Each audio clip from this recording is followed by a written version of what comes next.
Guys, आज हम लोग सॉल्व करेंगे CCS यूनिवर्सिटी का प्रीवियस ईयर मैथ्स का पेपर 2018 का मैथ्स के फर्स्ट बुक एनालिसिस का। तो गाइस, इसमें कुछ क्वेश्चंस ऐसे हैं जो मैं आपको 2019, 20 और 21 के पेपर में करा के आ चुकी हूँ, जो सॉल्व वाले क्वेश्चन हैं। तो उन्हें हम नहीं करेंगे, मैं आपको डायरेक्ट उनके आंसर बता दूँगी। आपने अगर वो क्वेश्चन कर लिए तो आपको कोई प्रॉब्लम नहीं होगी, लेकिन अगर नहीं करे हैं तो आप ये क्वेश्चन वहाँ से कर लेना। तो स्टार्ट करते हैं। फर्स्ट क्वेश्चन है हमारा, which is true if for all x y content in R. अगर एक्स वाई कंटेंट कर रहा है आर में तो इनमें से हमारा कौन सा ट्रू है। तो इसमें हमारे डी ऑप्शन करेक्ट है, क्योंकि ये तीनों ही सही होते हैं।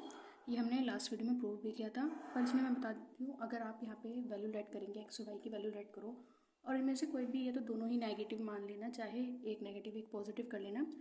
तब आप इसको सॉल्व करेंगे, इन इक्वेशंस को, उन वैल्यूज़ को जो हमने लेट किया उन वैल्यूज़ को इस इक्वेशन में पुट करके रखेंगे, तो ये तीनों ही ऑप्शन हमारे करेक्ट आते हैं। तो यहाँ पे डी ऑप्शन हमारा करेक्ट हो जाएगा।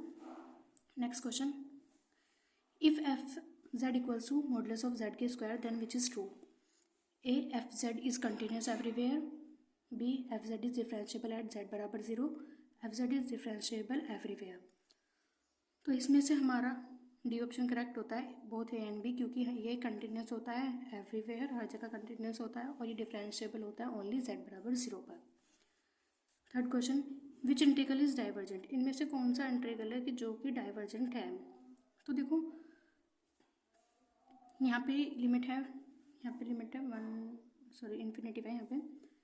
तो देखो ये है 1/√2। जब हम इसका इंटीग्रेशन करेंगे तो इसके लिए ऊपर जाएगी पावर एक्स की पावर माइनस का 1/2। तो ये हमारा डाइवर्जेंट नहीं आता, क्योंकि देखो एक्स की पावर 1/2 हो जाएगी और अपॉन में 2 आएगा तो वो इंटू में 2 आ जाएगा, तो ये वैल्यू हमारी डाइवर्जेंट नहीं आती। लेकिन ये वैल्यू हमारी डाइवर्जेंट आती है, क्योंकि एक्स की पावर हो जाएगा 1/2 और इंटू में आ जाएगा 2 जब हम इसका अपॉन में फिर से इंटीग्रेशन करेंगे, और जब हम ये लिमिट पुट करेंगे तो ये वैल्यू इनफाइनाइट आती है, और इनफाइनाइट पे वैल्यू हमारी डाइवर्जेंट होती है। ये 1/इनफाइनाइट हो जाएगा जब इसका करेंगे तो ये फिर 0 आती है। और सेम ऐसे ही इसका है, तो हमारे यहाँ पे जो डाइवर्जेंट होती है वो बस ए वाला होता है, तो हमारे यहाँ पे ए ऑप्शन करेक्ट है। If fourth question, if P star is refinement, P star refinement है ऑफ पी का, देन विच इज़ ट्रू। अगर पी स्टार रिफाइनमेंट है पी का तो इनमें से कौन सा ऑप्शन हमारा ट्रू होगा। तो रिफाइनमेंट में हमारा जो लोअर इंटीग्रल सम है वो हमारा बढ़ जाता है, रिफाइनमेंट वाले का लोअर इंटीग्रल बढ़ जाता है और अपर इंटीग्रल ये कम हो जाता है। तो इसमें सब देखते कौन सा सही है। इसमें ए ऑप्शन में क्या रखा है कि जो पी स्टार वाला ये लोअर इंटीग्रल सम है ये बड़ा होता है, तो ये मैंने अभी आपको बताया ट्रू है। और इसमें भाई उल्टा दे रखा है कि ये वाला छोटा होता है, तो ये फॉल्स है हमारा।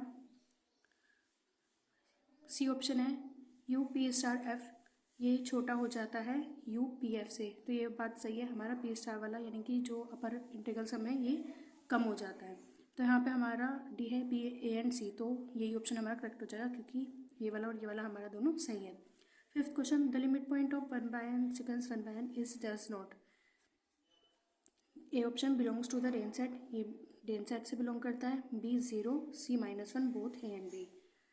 तो इसमें हम इसे लिमिट पॉइंट पूछा है कि इसका लिमिट पॉइंट क्या होता है, तो एन की जगह इन्फिनिट पुट कर दो तो ये 0 आ जाएगा, तो 0 इसका लिमिट पॉइंट हो जाएगा। Six question, if S equals to n upon में n+1, एन बिलोंग कर रहा है कैपिटल एन से, then D S is equals to. इसमें डी एस यानी कि इसका लिमिट पॉइंट पूछा है, तो एन ऊपर से नीचे से कॉमन लेके काट देंगे तो ये वैल्यू हमारी 1 आती है, तो ये इसका डी एस 1 हो जाता है। ये option is correct. Seventh question, हमें ये सीक्वेंस दे रखी है और इसमें हमसे पूछा है कि कन्वर्जेंट है, डाइवर्जेंट है, मोनोटोनिक इंक्रीजिंग है, या ए एंड सी, यानी कि कन्वर्जेंट और मोनोटोनिक इंक्रीजिंग दोनों है। तो ये हमारी कन्वर्जेंट और मोनोटोनिक इंक्रीजिंग दोनों होती है, क्योंकि देखो जब हम यहाँ पे एन की वैल्यूज पुट करते जाएंगे, भाई पहले 1 पुट करो फिर 2 पुट करो, तो ये हमारी सीक्वेंस जो बनेगी वो इंक्रीजिंग सीक्वेंस बनती है। तो ये हमारी मोनोटोनिक इंक्रीज हो गई। और कन्वर्जेंट का हमें इसमें कैसे पता लगेगा, एन ऊपर नीचे से दोनों कॉमन ले लो तो 2/3 पे कन्वर्स कर जाएगी, तो ये ऑप्शन हमारा करेक्ट हो जाएगा। डी ऑप्शन, एक चीज़ और, अगर ये इंक्रीजिंग की जगह डिक्रीजिंग सीक्वेंस होती तो हमें जो इसका सुप्रीमम मिलता यानी कि जो इस पर कन्वर्जेंट होती वो हमें यहाँ पे n की जगह 1 पुट करने पर ही मिल जाता। ये बात याद रखना, हमें उसके लिए कन्वर्जेंट है या नहीं है, सॉरी सुप्रीमम मिलने के लिए हमें ये देखना है पहले सीक्वेंस इंक्रीजिंग है या डिक्रीजिंग। इंक्रीजिंग होगी तो n की वैल्यू इनफाइनाइट पुट करके मिलेगी, और अगर डिक्रीजिंग है तो फर्स्ट वाली यानी कि n की जगह 1 पुट करके ही हमें मिल जाएगी, जो उसका सुप्रीमम होगा। 8 question, if S N equals to 1/n + 1, मतलब ये सिक्वेंस दे रखे और इसमें हमसे पूछा है कि ये सिक्वेंस मोनोटोनिक इंक्रीजिंग है, मोनोटोनिक डिक्रीजिंग है कि इंक्रीजिंग है, मोनोटोनिक कन्वर्जेंट है, बोथ बी एंड सी। तो यहाँ पे हमारा डी ऑप्शन सही है, बोथ है बी एंड सी, ये इंक्रीजिंग सिक्वेंस है और कन्वर्जेंट भी है। ये हमने लास्ट वीडियो में देखा था ये कैसे होता है, तो यहाँ पे मैं आपसे बता रही हूँ, आप वहाँ से देख लेना है इसको। डी ऑप्शन यहाँ पे हमारा करेक्ट है। The supremum of the set is, हमें एक सेट दे रखा है, इसका सुप्रीमम पूछा है, तो देखो साइन की जो मैक्स वैल्यू होती है वो -1 से 1 तक की होती है, तो मैक्सिमम वैल्यू 1 हो गई, इसकी जगह हम 1 पुट कर देंगे, और इसकी मैक्सिमम के लिए n की जगह जब हम इनफाइनाइट पुट करेंगे तो यहाँ पे भी 1 आ जाएगा, तो इसका सुप्रीमम 1 हो जाएगा। तो यहाँ पे हमारा डी ऑप्शन करेक्ट हो जाएगा, सॉरी 1, बी ऑप्शन करेक्ट हो जाएगा, सुप्रीमम पूछा है ना। 10 क्वेश्चन हमें दिया है, the series summation n goes 1 to infinite 1/(1 + n² x converse uniformly if x belong, ये सीरीज़ हमारी कब कन्वर्स यूनिफॉर्मली कन्वर्स होगी, तो ये हमारी यूनिफॉर्मली कन्वर्स होती है इस ऑप्शन पे, यानी कि जब ए 1 क्लोज हो और इनफाइनाइट से ओपन इंटरवल हो, तो सी ऑप्शन इसका करेक्ट है। 11 question, if S N equals to 1, S N equals to L, ये एल है, and limit T N equals to T, then limit S N upon में T N equals to L T is true है, false है, true if T equals to not equals to 0, always true. तो आप इसमें याद रखना, ये हमारे पास थ्योरम है कि ये ट्रू होता है, लेकिन ट्रू होने के लिए इसके लिए हमारे पास हमें होना चाहिए कि टी या टी एन, इन दोनों में से कोई भी 0 के इक्विवेलेंट नहीं होना चाहिए, क्योंकि देखो अगर 0 के इक्विवेलेंट हो जाएगा तो यहाँ पे आएगा एल अपॉन में 0, तो वो इनफाइनाइट हो जाएगा। तो ये याद रखना, ये ट्रू तभी होगा जब टी इक्विवेलेंट नहीं होगा 0 के, तो यहाँ पे सी ऑप्शन हमारा करेक्ट है।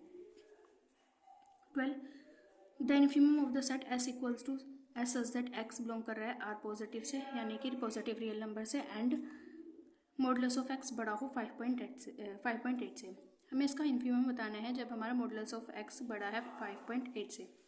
तो जब हम इसे सॉल्व करेंगे तो ये वैल्यू जो हमारी आएगी वो -5.8 से +5.8 तक आएगी, ठीक है। लेकिन इसमें कहा गया क्योंकि ये मॉडुलस है तो माइनस वाली तो वैल्यू हो ही नहीं सकती इसमें,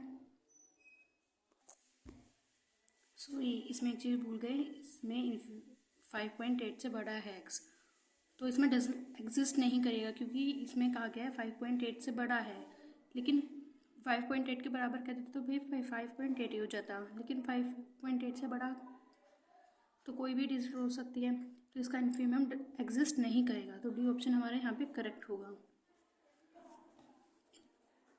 13 question, if Z1, Z2, Z3 are vertices of an isosceles triangle which is right angle at Z2, then, ये हमारे पास वर्टिसेस दे रखे हैं आइसोलेसिस ट्राइंगल के, और Z2 इसमें राइट एंगल है, तो याद रखना अगर यहाँ पे Z2 दे रखा हो तो 2 यहाँ पे, यानी कि पहली बात तो तीनों का स्क्वायर कर देना जो हमें दे रखे हैं वर्टिसेस, और अगर यहाँ पे Z2 दे रखा है यानी कि राइट एंगल जो होगा उस वो 2 के साथ मल्टीपल में आएगा, और ये हमारे पास फॉर्मूला होता है कि अगर यहाँ पे 2 है तो ये 2 सेट बाहर आ जाएगा और मल्टीप्लाई में इन दोनों का सम आ जाता है।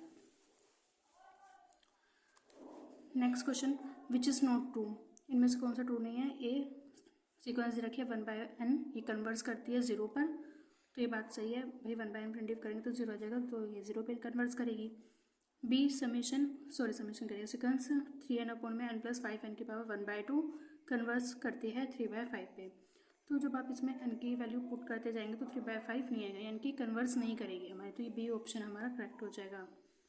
ये हमारी डाइवर्जेंट सीक्वेंस होती है और ये भी हमारे डाइवर्जेंट होती है। देखो अब ऐसे क्वेश्चंस में क्या करना है, मान लो आपको ये समझ में नहीं आ रहा कि ये ऑप्शन सही है गलत है, तो बाकी के 2 ऑप्शंस देखो आप, ये तुम्हें पता है भाई 1 2 3 n तक जाएगी, ये सॉरी इनफाइनाइट तक चली जाएगी और इनफाइनाइट पे वैल्यू डाइवर्स करती है, तो ये तो ट्रू है हमारा, और 3 के n ये भी डाइवर्स करेगी भाई, n तक जाए n की वैल्यू जब हम इनफाइनाइट पुट करें तो इनफाइनाइट आ जाएगी, और इनफाइनाइट डाइवर्जेंट होती है, ये भी ट्रू है और ये हम भी ट्रू है, तो बचा क्या ये, और इसमें हमसे नॉट ट्रू ही पूछा है, तो ये हमारा ऑप्शन करेक्ट हो जाएगा।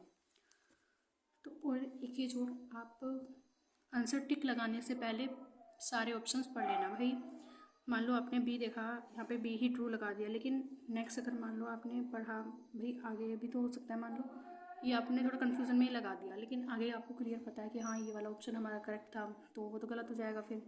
तो कोई भी टिक लगाने से पहले चारों ऑप्शन पढ़ लेना। क्या पता आपने भाई ऐसा भी हो सकता है आपने बी ऑप्शन लगा दिया लेकिन एंड में दे रखो बी एंड सी दोनों सही है, तो इसलिए कोई भी टिक लगाने से पहले सारे ऑप्शंस पढ़ लेना। 15 question, the limit point of sequence -1 की पावर n, इसका लिमिट पॉइंट क्या होता है? फाइनाइट सेट है ये, -1 से 1 होता है, इससे सब सेट होता है 1 और -1 का, both A and C is true. तो इसमें से हमारा सी ऑप्शन ट्रू हो जाएगा, क्योंकि जब हम इसको सीक्वेंस को खोलते हैं तो इसमें सिर्फ दो ही वैल्यू आती है, -1 और 1, तो हमारा सी ऑप्शन यहाँ पे करेक्ट हो जाएगा, -1 और 1 का set. 16 question, every bounded sequence has dash limit point 1, 2, at least 1 या इनफाइनाइट। तो बाउंडेड सीक्वेंस के पास कम से कम एक पॉइंट होता है, एक लिमिट पॉइंट होता है, तो यहाँ पे हमारा सी ऑप्शन करेक्ट हो जाएगा, at least 1 limit point. 17 question, the series, हमें यहाँ पे सीरीज दे रखी है और पूछा है यहाँ कन्वर्जेंट है, डाइवर्जेंट है, कन्वर्ज यूनिफॉर्मली है या अनबाउंडेड, तो ये कन्वर्ज यूनिफॉर्मली होती है हमारी, C option is correct. 18, every bounded set has its supremum infimum both A and B या लिमिट पॉइंट। तो जो हमारी बाउंडेड सेट होता है उसके पास सुप्रीमम और इनफीमम दोनों होते हैं, तभी तो वो बाउंडेड सेट होता है। बाउंडेड सेट की डेफिनेशन ये है कि अगर उसके पास उसके सुप्रीमम और इनफीमम दोनों हैं तभी वो बाउंडेड होगा, तो यहाँ पे सी ऑप्शन करेक्ट हो जाएगा, both A and B. 19, which is true, इनमें से कौन सा ट्रू है? हमें इंटरवल देखा है 0 से इन्फिनिटी पर, सॉरी यहाँ पे देखते हैं 0 से इन्फाइनाइट पे कोस mx अपॉन में x square plus A square D x is convergent, तो ये बिल्कुल सही है, कन्वर्जेंट होता है। अगर हम इसके प्रूफ पर जाएँ तो ये कम से कम 1.5-2 पेज का प्रूफ है, तो इससे अच्छा आप इसको डायरेक्ट याद कर लो कि ये हमारा कन्वर्जेंट होता है। और इनफाइनाइट पे कन्वर्जेंट होता है, तो ये रॉन्ग है, ये डाइवर्जेंट आता है हमारा, और ये डाइवर्जेंट दे रखा है, तो और दे रखा है बोथ हैंड भी, तो इसमें हमारा सिर्फ ये ऑप्शन करेक्ट है, यही हमारा कन्वर्जेंट होता है। 0 से इनफाइनाइट इंटरवल भी याद रखना है, इंटरवल इसमें 0 से इनफाइनाइट होता है, यानी कि लिमिट इसमें 0 से इनफाइनाइट होती है, ये याद रखना। 20 क्वेश्चन, इफ w बराबर z+1 minus iota then the image of the line y बराबर, भाई देखो यहाँ पे 1/4 दे रखा था, लेकिन यहाँ पे मिसप्रिंट था भाई, अगर 1/4 होगा तो इनमें से कोई सा भी ऑप्शन करेक्ट नहीं आएगा, तो यहाँ पे मैंने 0 कर दिया है। लेकिन ऐसी सिचुएशन अगर आए कि यहाँ पे 1/4 ही होता और इसमें से कोई सा भी ऑप्शन आपका करेक्ट नहीं है, तब ये ना क्वेश्चन कैंसिल हो जाते हैं ऐसे, क्योंकि देखो जब क्वेश्चन ही करेक्ट नहीं हो रखा, आंसर भी नहीं हो रखा, तो क्वेश्चन तो कैंसिल हो गई, हम कौन सा लगाएं फिर, तो जो भी लगा वो सही होना चाहिए। लेकिन उसके लिए ना यूनिवर्सिटी में जब आंसर की देती है तो हमें 2 दिन का टाइम देती है कि अगर आपको कोई क्वेश्चन ऐसा लग रहा है कि आंसर सही नहीं है, तो आप वहाँ पे उसे मतलब जहाँ भी आपने बुक में पढ़ा है उसकी फ़ोटो भेजो, तो आपकी वो आंसर ठीक हो जाता है। लेकिन अगर यहाँ पे मान लो नहीं दे रखा, ये ऑप्शन गलत ही है और क्वेश्चन भी यहाँ पे गलत है, मतलब आंसर मैच नहीं कर रहे इसे, लेकिन यूनिवर्सिटी को ना ही यूनिवर्सिटी वालों ने अपनी तरफ से सही कराना, किसी बच्चे ने भेजा तो ये क्वेश्चन वो कैंसिल नहीं करती, ऐसा भी हो जाता है कई बार। तो यहाँ पे मैंने अपने आप ठीक कर दिया, मुझे नहीं पता भाई ये इस पेपर में मिस प्रिंट दे रखा है या उस पेपर में ही था, पर इसका आंसर तब भी आएगा अगर यहाँ पे 0 पुट करते हैं। तो मैंने ये खुद से सॉल्व करके लिखा है, ये वीडियो काफ़ी बड़ी हो जाती है, मैंने पहले इसको फिर सॉल्व कर दिया था ताकि मैं आपको यहाँ पे डायरेक्ट बता दूँ, तो मैं इसका सॉल्यूशन आपको डायरेक्ट बताती हूँ कैसे सॉल्व होगा। वैसे तो हमने लास्ट वीडियो में भी कराया हुआ है, मतलब पहले क्वेश्चन पेपर सोल्व किए हैं, उसमें कैसे निकालते हैं मैंने आपको बताया यूँ ही, लेकिन देख लेते हैं अभी। इसमें हमें w की वैल्यू दे रखी है z+1 माइनस आइटा, और 1/4 से सोल्व करके देखा तो भाई उससे तो आया नहीं, तो यहाँ पे 0 मैंने अपने आप कर दिया था, मैं यानी कि चेंज किया था। फिर हमें यहाँ पे पता है w की वैल्यू हमारी u+ आइटा भी होती है और z की वैल्यू यहाँ पे x+ आइटा y होती है, तो ये दोनों वैल्यू जब हम यहाँ पे पुट करेंगे तो यहाँ पे हमारी ये इक्वेशन आ जाएगी। इस टाइम में तो पुट ही करा और फिर इन्हें ओपन कर दिया x+ आइटा y को, और इसमें रियल पार्ट और इमेजनरी पार्ट अलग अलग कर लिए, ये हमारा रियल पार्ट हो गया, आइटा साथ में, तो ये इमेजनरी हो गया। अब इन दोनों की कंपेयर करके हमने रियल पार्ट अलग लिख लिया और इमेजनरी पार्ट अलग लिख लिया। तो यहाँ पे हमें दे रखी थी y की वैल्यू 0, इस पर हमें बताना था। तो यहाँ पे हम y की जगह 0 पुट कर देंगे तो v की वैल्यू -1 आती है। और हमें ये इसमें बताना था v की वैल्यू, u की वैल्यू तो हम निकाल नहीं सकते क्योंकि उसमें x भी आ रहा है। तो v की वैल्यू में यहाँ पे -1 आई थी, तो ये ऑप्शन हमारा करेक्ट हो जाएगा। 21 the domain of sequence is always. तो मैंने बताया था जो डोमेन होता है सिक्वेंस का वो हमेशा नेचुरल नंबर होता है, तो ये ऑप्शन यहाँ पे हमारा करेक्ट है। 22 विच इज़ ट्रू, इनमें से कौन सा ट्रू है? r minus Q is neighbourhood of all it's points. तो ये रॉन्ग है, ये अपना ही नेबरहुड नहीं होता है अपने सारे पॉइंट्स का। Be the set Q is not neighbourhood of all of its point. तो ये हमारा ऑप्शन करेक्ट है, मतलब ये बात सही है कि क्यू नेबरहुड नहीं होता है अपने सारे पॉइंट्स का। सी बोथ हैंड भी, तो ये तो हो ही नहीं सकता क्योंकि हमारा ए ऑप्शन गलत है। And the set N is neighbourhood of all of its point, तो ये भी गलत है हमारे, यहाँ पे भी ऑप्शन करेक्ट हो जाएगा क्योंकि क्यू नेबरहुड नहीं होता अपने सारे पॉइंट्स का। 23 the supremum of the set S equals to 2n + 1 upon में 3n + 2, एन बिलोंग कर रहा है कैपिटल एन से। तो देखो ये हमारे डिक्रीजिंग सीक्वेंस है, इसमें हम एन की जगह 1 2 3 पुट करते जाएंगे तो हमें डिक्रीजिंग सीक्वेंस मिलती है। तो इसमें से हम एन कॉमन लेंगे, सॉरी डिक्रीजिंग नहीं, हमें इंक्रीजिंग सीक्वेंस मिलेगी। पहले हमें मिल जाएगा 2/5, फिर मिलेगा हमें 5/8, तो ये हमें इंक्रीजिंग सीक्वेंस मिलती है। तो उसके लिए हम यहाँ से n कॉमन लेंगे दोनों तरफ से, तो यहाँ पे जब कॉमन लेके से सॉल्व करेंगे तो 2/3 आ जाएगा हमारा, n टेंस टू इन्फिनिटिव करके फिर, तो इसी ऑप्शन हमारा करेक्ट हो जाएगा। यहाँ पे 2/3 इसका सुप्रीमम होगा। अगर इन्फीमम पूछा होता उसके लिए हम यहाँ पे दोनों जगह 1 पुट करते तो 2/5 हमारा इन्फीमम हो जाता। Next 24 question the sequence Sn where Sn equals to n x 1 - x की power n is uniformly convergent on. ये यूनिफॉर्मली कन्वर्जेंट कब होता है? तो यहाँ पे सी ऑप्शन हमारा करेक्ट है। ओपन इंटरवल 0 एंड 1 पर क्लोज होगा तब ये हमारा यूनिफॉर्मली कन्वर्जेंट होता है। 25 क्वेश्चन विच इज़ ट्रू, इनमें से कौन सा ट्रू है? इफ़ ए सबसेट आर का सबसेट है then D A is close, D A हमें क्लोज मिलेगा। तो डी ए हमारा लिमिट पॉइंट का सेट होता है, ये तो ऑलवेज हमारा क्लोज्ड ही होता है। B A bar equals to A union D of A, तो ये भी हमारा सही है। C option A is closed if and only if A bar equals to A, ये भी हमारा सही है, तो यहाँ पे डी ऑप्शन हमारा करेक्ट हो जाएगा all of the above. 26 question the integral 0 to ∞ 4a upon में x² + 4a² dx इसकी कन्वर्जेंट है, डाइवर्जेंट है, कन्वर्स टू पाई करेगा इक्वल्स टू 0 है। तो ये कन्वर्स पाई पर करता है, जब आप इसे सोल्व करेंगे तो आपको मिल जाएगा कन्वर्स पाई पर करता है। 27 question if f(x) = sin x for x belong करता है 0 to पाई इंटरवल पर देन LPF यानी इज इक्वल्स टू LPF क्या होगा? लोअर इंटीग्रल सम इसका क्या होगा, ये हमसे पूछा है। तो आप इसको याद रखना, इसका लोअर ये होता है π/4n कोट π/4n -1, और अगर अपर पूछ लेता तो यहाँ पे प्लस हो जाता बस। तो ये ऑप्शन हमारा करेक्ट है। नेक्स्ट क्वेश्चन 28 पर। 28 में हमें ये सीक्वेंस दे रखी है मॉडुलस ऑफ 2n अपॉन में 2n + 3 माइनस का 2n, ये छोटा होता है 1/4 पे फॉर ऑल n बड़ा और बराबर हो m के। देन हमें m की वैल्यूज़ में बतानी है क्या होती है। तो ये क्वेश्चन भी मैंने पहले ही सॉल्व कर रखा है, मैं आपको दिखा रही थी। यहाँ पे हमें दे रखा है, ये हमें दे रखी थी 2n अपॉन में 2n + 3, यहाँ पे हमने इसका एलसीएम ले लिया, तो एलसीएम लेने के बाद ये हमारा बना 2n - 4n - 6। 2n से में से 4n गया तो माइनस का 2n - का 6 बचता, लेकिन मॉडुलस की वजह से वो प्लस हो जाएगा, तो क्या आ जाएगा 2n + 6 और अपॉन में 2n + 3 ऐसे चल रहा है, 1/4 आ गया यहाँ पे ऐसे। इसको हमने यहाँ पे इसे तोड़ दिया, भाई 6 को हम 3 + 3 भी तो लिख सकते हैं, तो यहाँ पे हमने तोड़ के इसे लिख दिया 2n + 3 + का 3 और इसको अलग अलग इनके अपॉन में डाल दिया। तो जब हम ये तो इसे कट गया तो यहाँ पे क्या बचा 1 3 अपॉन में 2n + 3, और ये पूरा हमारा माइनस के 1/4 से प्लस 1/4 के बीच आता है। तो अब यहाँ से हमें n की वैल्यू निकालनी है, तो उसके लिए पहले 1 तीनों में माइनस कर देंगे, जिससे यहाँ पे 1 हट जाएगा, तो हमारी वैल्यू ये आएगी। अब हम इन्हें पलट देंगे क्योंकि हमें n की चाहिए तो n ऊपर होना चाहिए, तो जब हम इन्हें पलटेंगे तो इनइक्वालिटी चेंज हो जाएगी। यहाँ पे वही हुआ है, इनइक्वालिटी चेंज हो गई। अब तीनों को यहाँ पे हमने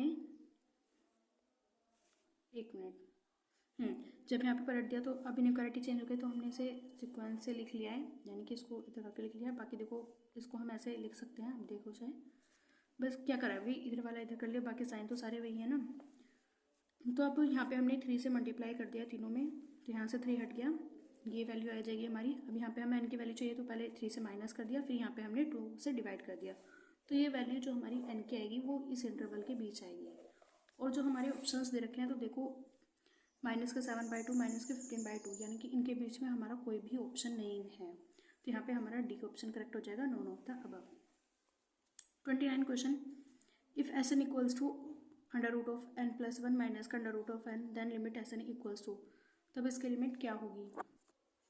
वैसे तो ये मैंने पहले वाली वीडियो में भी किया था, पर इसमें भी देख लेते हैं। तो देखो यहाँ पे एस एन हमें ये दे रखा है √n+1 माइनस का √n, तो इसके कंजुगेट से हमने मल्टीप्लाई और डिवाइड कर दिया है, फिर जब करा है तो ये एक बार माइनस और एक बार प्लस, तो ये दोनों का स्क्वायर में आ जाएगा।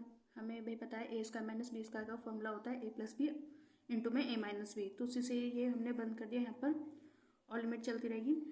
जब हमने इसे बंद किया तो n से n कैंसिल यहाँ पे हो जाएगा, और ये ऐसे ही चलता रहेगा अपन में।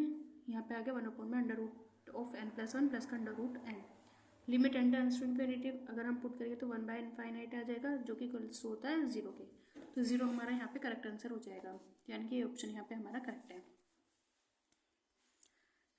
नेक्स्ट देखते हैं 30,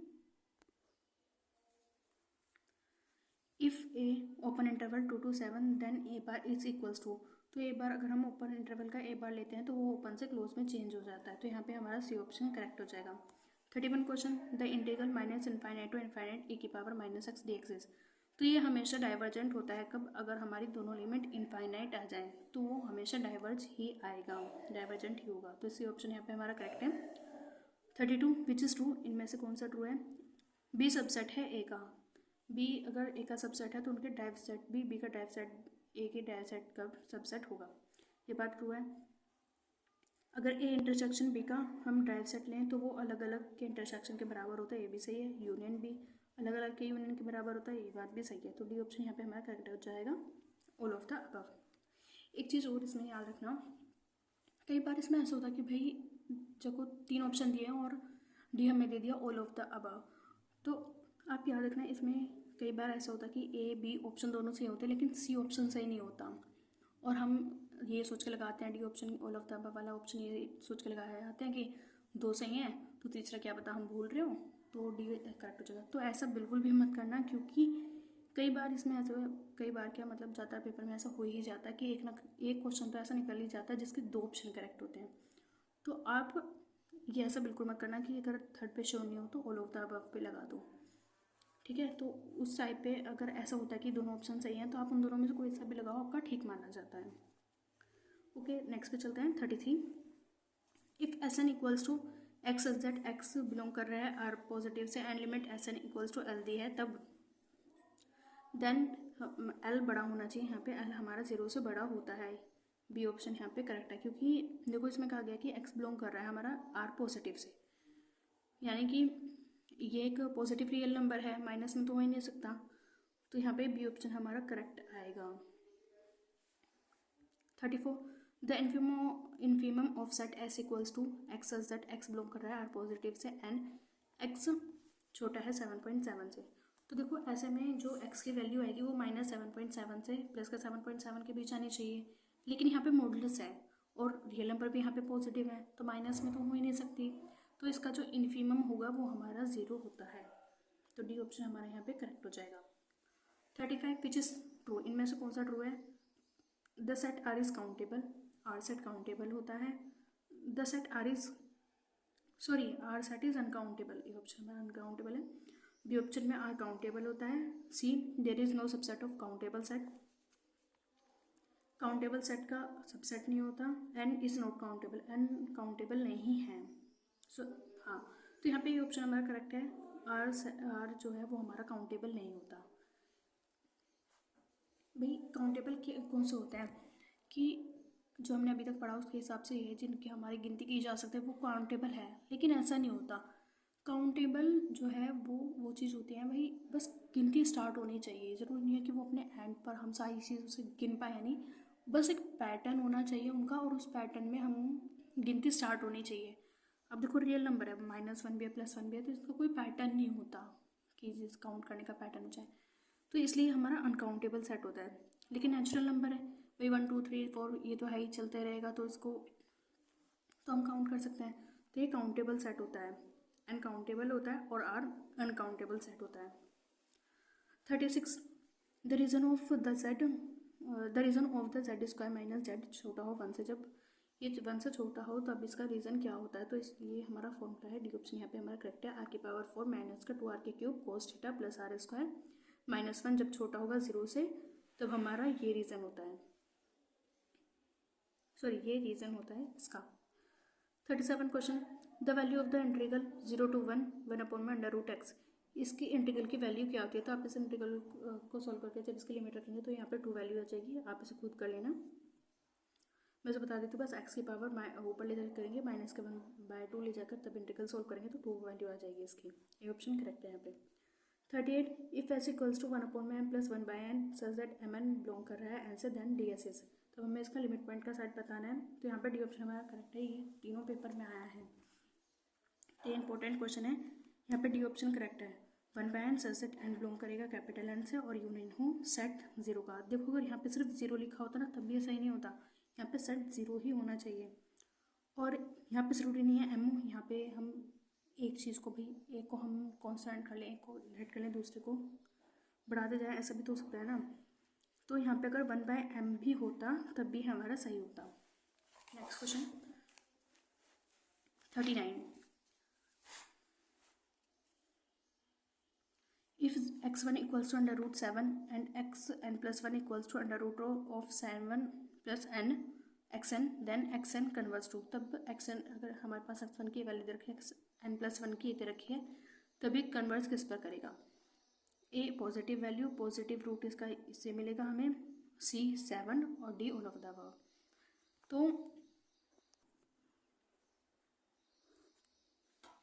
तो उसके लिए इसे हम इस वाली क्वेश्चन को देखो, जब हम सॉल्व करेंगे तो पहले तो स्क्वायर करेंगे, तो x² हमारा आ जाएगा इक्वल्स टू 7 + x के, इसको थोड़ी देर के लिए हम दोनों को x ही मान ले रहे हैं, तो ये हो जाएगा x² इक्वल्स टू x + 7। जब हम इन दोनों को इधर लेकर आएंगे तो ये हमारी वैल्यू मिलेगी x² माइनस का x माइनस का 7 इक्वल्स टू 0, तो हमारा बी ऑप्शन यहाँ पे करेक्ट हो जाएगा। 40 which is neighbourhood not neighbourhood of 2 is, इनमें से कौन सा है जो 2 का नेबरहुड नहीं है। तो मैंने आपको बताया था नेबरहुड कैसे देखते हैं, तो यहाँ पे ये ऑप्शन करेक्ट हो जाएगा, 2 इसका ये वाला नेबरहुड नहीं होगा। अगर आपको नहीं पता है तो आप लास्ट वीडियो पहले वाली वीडियोस में जाके देख लो क्या बताया था मैंने। भाई इसमें मैं सारा एक्सप्लेन इसलिए नहीं कर रही हूँ क्योंकि हर पेपर में मैं इतना करती हूँ, इतना बड़ा एक्सप्लेन करेंगे तो आज हमें लगभग 3 पेपर सॉल्व करने हैं, तो तीनों को कवर नहीं हो पाएंगे, और ये क्वेश्चन भाई मैं पहले करा चुकी, तो आप ये वहीं से देख लेना, ठीक है। Next 41 the sequence sine n pi theta is, ये कन्वर्स करता है जब थीटा बराबर होता है 0 के, कन्वर्जेंट होता है थीटा बराबर 1 पे, डाइवर्जेंट व्हेन थीटा बड़ा और इक्वल्स होता है 0 के बोथ a एंड b। तो हमारे यहाँ पे डी ऑप्शन करेक्ट है, ये कन्वर्जेंट, ये सीक्वेंस कन्वर्ज होती है 0 और 1 दोनों पे कन्वर्स होती है, तो डी ऑप्शन यहाँ पे correct. 42 D r minus Q is equals to, यानी कि r माइनस क्यू का जो ड्राइव सेट है वो r के इक्वल्स टू होता है, यहाँ पे ऑप्शन हमारा करेक्ट हो जाएगा। 43 विच इज़ ट्रू, इनमें से कौन सा ट्रू है। f z equals to u plus I is analytic function, अगर ये हमारा एनालिटिक फंक्शन है तो इनमें से कौन सा ट्रू है, तो यहाँ पे हमारा सी ऑप्शन ट्रू है, u x बराबर होता है v x के और u y बराबर होता है माइनस के v ऑफ x के, ये हमारा फॉर्मूला है। 44 the integral a to infinite 1/x की पावर पे dx वेयर a बड़ा हो 0 से, तब ये डाइवर्ज कब करेगी। तो ये हमारा फॉर्मूला होता है, ये सीक्वेंस डाइवर्स तब करती है जब p की वैल्यू 1 से छोटी है उसके बराबर हो, ये हमारा फॉर्मूला है, तो आप इसे डायरेक्ट याद करेंगे। Next question 45 if f(x) equals to, हमें यहाँ पे दे रखा है अगर x हमारा रेशनल होगा तो 1 हम फंक्शन लेंगे और इरेशनल होगा तो -1 लेंगे। f close interval 0 to 1 belong कर रहा है अगर r से, देन LPF यानी कि लोअर इंटीग्रल सम की हमें वैल्यू बतानी है, मैंने इसे आपको लास्ट वीडियो में कहा था, आप इसको याद कर लेना, इसके लोअर इंटीग्रल सम -1 होता है, यानी कि बी ऑप्शन सही।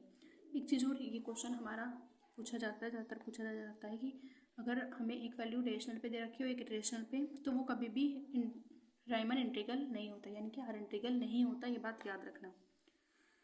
नेक्स्ट पे चलते हैं। 46 every bounded sequence has dash limit point, one, at least one, at most one, only one. तो याद रखना बाउंडेड सीक्वेंस अगर हम है हमारी तो उसका कम से कम एक लिमिट पॉइंट होगा। 47 limit S sine N pi by root N pi by 3 upon में under root 3 is equals to, ये किसके इक्वलेंट होती है? तो ये सीक्वेंस हमारी 1 के इक्वलेंट आती है, सॉरी 1 नहीं 0 के, क्योंकि जब हम लिमिट पुट करेंगे इसमें इसकी मैक्सिमम वैल्यू 1 होती है, और जब इनफाइनाइट की जगह हम सॉरी n की जगह इनफाइनाइट पुट करेंगे तो 0 1 बाय इनफाइनाइट हो जाएगा, जो कि वैल्यू आएगी 0। तो इसका ए ऑप्शन यहाँ पे करेक्ट है, इसकी वैल्यू 0 होती है। 48 विच इज़ नॉट ट्रू, इनमें से कौन सा ट्रू नहीं है? Every bounded sequence is convergent, तो ये बिल्कुल भी ट्रू नहीं है। कन्वर्जेंट सीक्वेंस बाउंडेड होती है, ज़रूरी नहीं है कि बाउंडेड सीक्वेंस हमारी कन्वर्जेंट हो, वो डाइवर्जेंट और ऑक्सीलेट भी हो सकती है। B option every convergent sequence is bounded, B option हमारा सही है। Limit C option limit 1 upon में N by P, sorry 1 upon में एन पी इक्वल्स टू 0, ये जब 0 के इक्वलेंट होगा अगर पी की वैल्यू छोटी हो 0 से। तो इसमें ये वाला ऑप्शन भी हमारा गलत है, तो यहाँ पे हमारा ए और सी दोनों ऑप्शन गलत है, तो डी ऑप्शन हमारा करेक्ट हो जाएगा, बोथ ए एंड सी यहाँ पे रोंग है। Next question